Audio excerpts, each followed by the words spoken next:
আমি আসলে কোনো রাজনৈতিক ব্যক্তিত্ব না বা রাজনীতি নিয়ে আমার তেমন কোনো মাথা ব্যথা নেই। তারপরও আজকে ফেসবুকে স্ক্রল করতে করতে দেখলাম ভারতের বিজেপির নেতা শুভেন্দু, সে ওই যে গাজীপুরে যে ছেলেটাকে মবের মাধ্যমে মারা হয়েছে সেই ছেলের বাবার সাথে ভিডিও কল দিয়ে কথা বলতেছে। আসলে বিষয়টা কি কোন দিকে যাচ্ছে সেটা আমার মতো একজন সাধারণ মানুষকেই মানে চিন্তায় ফেলে দিচ্ছে।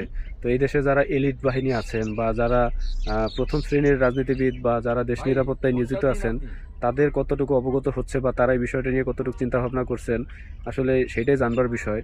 তবে আমি মনে করছি এটা বাংলাদেশের সার্বভৌমত্বের জন্য একটা হুমকির বিষয়।